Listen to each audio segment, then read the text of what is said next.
Hey guys, welcome back to High Yield Intraday Trading. I hope every one of you is doing good. So before we start discussing today's topic, let me request you all to subscribe to my YouTube channel by clicking on the subscribe button here. Once you click on it, you will get the confirmation on the left bottom corner. Post you subscribe to my channel, also make sure to press the bell icon and click on all. You will get the confirmation on the left bottom corner so that whenever I upload a video, you get the notification about the same without any misses. Also, I would request you all to subscribe to my Telegram channel with the name HYIT Intraday Calls because I share a lot of things over there and it might be helpful to you in some way or the other. All right. So, firstly, let me wish you all a very happy new year, and I wish that you all should achieve whatever you are aspiring for. So, getting on to today's topic, many a times it really becomes difficult for a trader to decide whether he should use a particular indicator for just one type of trading or can he use the same indicator for multiple types of trading. Okay. Now, let's say, for example, you are using an indicator or an oscillator. Now for this video, let's take an example of an oscillator which is called as money flow index. Okay, we can also call it as MFI. Okay, so the confusion that a trader might have is, should I use this oscillator for intraday trading or for swing trading or for positional trading? Okay, now before I proceed any further, let me bring up a small disclaimer. The three types of tradings that I just mentioned, that is the intraday trading, the swing trading, and the positional trading, these trading styles have been diversified hugely. What I mean to say is it means differently for different traders. So let me first put forward on what perspective do I take them so that you all are clear as to where should you relate the oscillator to. Okay, so basically, according to me, what I follow is intraday trading is something that we wrap up within a day. Now, this type of trading remains the same for all the traders. Okay, but the main confusion comes in when we talk about swing trading and positional trading.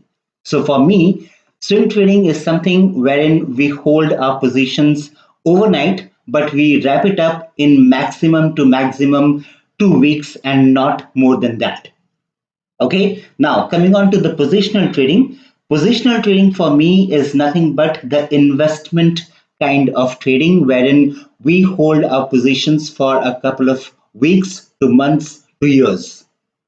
Okay, so this is how I classify these three type of tradings. I hope you're clear on it. Okay, now coming back to today's topic. Today we are going to discuss about an oscillator called as money flow index, that is MFI. Okay, so first thing first, we need to understand what MFI is all about. Okay, and please note that I will not talk about how MFI is calculated and all those stuffs. We are going to talk about how to use it and trade it. Okay, and in which type of trading does it fit in actually. Okay, and if you want to know how exactly is the MFI calculated, then you can just Google it and you will get thousands of websites, vlogs, blogs that explain about the same. Okay, so what is MFI and in which kind of trading should we use it? Well, MFI is, in simple term, in layman's language, tells us whether a particular script or whether a particular stock is facing a buying pressure or a selling pressure. Now, why is it relevant? Is because it uses both price and volume to measure that particular pressure. Okay, and since we know that the price as well as the volume are the two most looked out parameters in trading, MFI carries its own importance as per the usage. Okay, now talking about in which type of trading we should be using it, I would recommend you to use this in your positional trading. Okay, if you are a positional trader, then you should be using the money flow index, the MFI. Okay, so basically, what is meant by money flow? Okay, what exactly do we mean by money flow? It means that either someone is pushing in the money to a particular company or someone is pulling out the money from a particular company.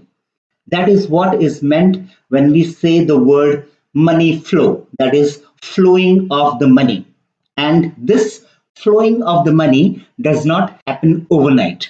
Rather, it's a long term process and would take a long time to have the money pushed or pulled and then use it according to how the investor wants to make use of it. Okay, so basically the big guys, the FIIs, the DIIs, the HNIs, okay, whoever is the biggie in the stock market, okay, so those big guys don't push in the entire amount of money in a single shot. Okay, rather they do it in chunks. Okay, this is the exact reason why we should not use it for short-term tradings. Okay, like intraday trading or for swing trading. Okay, I hope you're clear on this point. Right now, let me take you to the chart. Okay, this is not exactly a chart. This is the screenshot of the chart. Okay, so now coming to the implementation of the MFI. Okay, the time frame that needs to be used here is a 1 day time frame. Okay, that is the daily time frame. Okay, and try using it along with the Bollinger Bands. Okay, as you can see here, these two white lines that you see here are the upper Bollinger Band and the lower Bollinger Band. Okay, the blue line that you see here is the money flow index. Okay, and one more thing to mention here is you need to do a small modification to the Bollinger Band setup, wherein you need to take off the middle band and just have the upper and the lower band on the chart. Okay, so as I showed here, this is the upper band and this is the lower Bollinger Band, right? We also have a middle Bollinger Band that is nothing but the 20 simple moving average, right? So take it off. We don't need that middle Bollinger Band. The only two things that you want to have in the Bollinger Bands are the upper Bollinger Band, this one, and the lower Bollinger Band, this one. So this is the modification, a small modification that you need to do before you start implementing the Bollinger Band. Okay, let me see if I'm missing anything else. Just a moment. Yeah, it's fine. So on the charts, you should have the candlesticks, the Bollinger Band with just upper and the lower bands, and the MFI oscillator. These are the only three things that you need to have. Okay, now how to make the entries. Now you remember I told you that use this particular MFI, the money flow index oscillator, for your positional trades. Now, when you are a positional trader, you should be knowing that you cannot short the scripts. Okay, you cannot initiate a short position. You cannot sell shares. Okay, the only thing you are allowed to do is to buy shares. You can only go long if you are a positional trader. Okay, so now how to make the entries. Okay, you need to make the entries only when a bullish divergence occurs on the chart. Okay, and that bullish divergence should either touch the lower Bollinger Band or should have fallen out of the lower Bollinger Band. Okay, as you can see here, these two green lines, okay, tells you that a bullish divergence has happened. Okay, now when it comes to divergences, we have two types of divergences. One is the bullish divergence and the other one is the bearish divergence. Now here, since we are talking about positional trading, bearish divergence will not carry any importance for us, so we will be only talking about the bullish divergence. Okay, so these two green lines that you see here, they confirm that a bullish divergence has happened. Okay, and the candlestick on which the bullish divergence is confirmed. Now, in this example, if you see here, the bullish divergence is confirmed on both the red candles, on the closure of both the red candles. Okay, now the line that you see here, I have drawn it till here, but if you want, you can also draw it till the first, this red candle. I have drawn it till the second red candle. Okay, so even if you draw this green line till the first red candle, that also confirms a bullish divergence. Okay, so coming back to the point that I was saying, first thing is a bullish divergence should occur on the chart. The second thing is When you see the bullish divergence, either the candlestick should touch the lower Bollinger Band or should fall below the lower Bollinger Band. So the same thing is happening here, right? The closing of these two candles are below the lower Bollinger Band. So our condition is met here. Okay, first condition was a bullish divergence should occur, and the second condition is when the bullish divergence happens, the latest candlestick should either touch the lower Bollinger Band or should fall below the lower Bollinger Band, which is happening here. I hope that is clear, right? So, when we get this kind of a setup, we can anticipate that the script is planning to go up from here. So basically, we are taking multiple confirmations here. The first confirmation is the bullish divergence, and the second confirmation is the price touching or falling out of the lower Bollinger Band. Okay, I hope you're clear here. Okay, and yeah, I forgot to mention one more thing here. I am assuming that you all are familiar with the divergence concept, like bullish divergence or the bearish divergence and all those stuffs. Okay, I really cannot get into that particular topic because it's a huge topic and I really don't have the bandwidth to cover it in this particular YouTube video. Okay, but be rest assured that you will find thousands of videos on YouTube explaining it. Okay, so would request you to refer it over YouTube or over Google, and I'm sure you will be able to understand. Okay, don't go deep into bullish divergences. Just know how to recognize a bullish divergence. That is what is needed. As I always say, as a trader, any kind of a trader, either you are an intraday trader, swing trader, or a positional trader, doesn't matter. As a trader, it is not necessary for you to know everything, whatever is there in the trading world. It is not at all necessary. Okay, the only thing which is necessary is you should know the things that work.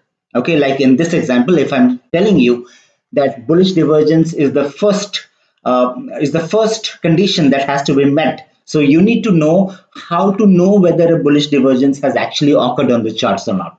Okay, so just try knowing that. Don't try to jump more deep into it. It won't help you anyways. Okay, so yeah, that was the point. Okay, now I hope that is clear. So the entire picture is like we are using a particular oscillator that tells us whether a particular script might go up or not. And how are we anticipating that? We are anticipating that with the help of the technicals. Okay, and here the technicals that we are using are the chart patterns, that is the bullish divergence. Okay, second technical that we are using is the Bollinger Band, and the third technical that we are using is the MFI. Okay, so once you see all the conditions happening here, or sorry, all the conditions meeting here, you take a long position on the next day. Okay, and it depends till when you hold your long position. Okay, that is completely another topic. Okay, that will extend this video to a like it will take a lot of time if I go ahead and explain that. Right now, the only thing which I'm covering here in this video is how to make an entry. Okay, I'm not covering where you should place the stop loss, but if you want to get a small idea of how to set the stop loss, then after you make the entry here, you can put the stop loss in the recent swing low. Okay, whatever is the swing low that has happened on the left hand side of the chart earlier, you can take that as a stop loss. Okay, and targets, it depends whether it depends on the percentage of the move. Okay, some traders will be satisfied if they get 1% or 2% or 5% or 10% move. Okay, and some traders will go according to the technicals. So if you are somebody who is completely into technicals, then you can book out your profits when the candlesticks actually touch the upper Bollinger Band, or when they go above the upper Bollinger Band. Okay, and if you are somebody who is very patient and you are ready to hold it for a long time, then you have to plot in the 20 SMA, that is the middle Bollinger Band. Okay, and which will work as another support. that will be another layer of support, you can say. So if you take the example here, it went up, it touched the upper Bollinger Band, it crossed the upper Bollinger Band, and then it came down. So this was the retracement. Okay. Now, if you draw a middle Bollinger Band, I'm very sure that it will fall somewhere here. Okay, it surely took a support from the middle Bollinger Band, and then again it zoomed up and again touched the upper Bollinger Band, and here it closed above the upper Bollinger Band and stuff like that. Okay, so you can target till here if you are somebody who is really patient in positional trading. Okay. This is just a rough idea that I'm giving you guys. It is not training kind of stuff where I cover everything in details. Okay, so basically let me quickly repeat myself. Here in this video I told you how to take the entry. Okay, I tried to make you understand how to take an entry as a positional trader. Okay, and the things that I talked about, the stop loss and the exit prices, that was just a hint. Okay, you can use it, but there is much more to it. Okay, but if you want, you can use it for sure, it works. Okay, so I hope you're clear on what I tried to convey in this video. And also, one more important thing to keep in mind is you will get to hear in many videos or Google searches that mention the usage of MFI based on its value. Okay, so here, if you see here, these are the values. Okay, these are the MFI values. Okay, starting from 0 to 100. Okay, so what I want to convey here is don't fall for those values.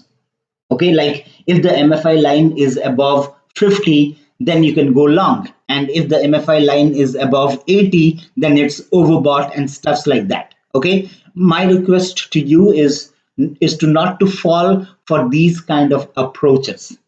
Okay, like if we look at the chart here, okay, the MFI line has breached the 80 mark long back, right? So this line is the 80 mark and it has breached. This is the MFI line, the blue line that you see here. It has breached the 80 mark long back. Okay, but did it fall? Theoretically, they say that if MFI line crosses the 80 mark, it is overbought and it will start falling. But did it happen here? Right? In fact, it went up further. Right? So from here, it went up further. So basically, the structures that get formed on the charts, like the divergence structures, they are more relevant than the oscillator values. That is the key point which I want to convey here. Don't fall for the oscillator values. The same holds true for the indicator values as well. Okay. Always emphasize more on the kind of structure that the chart is forming rather than the oscillator and the indicator values.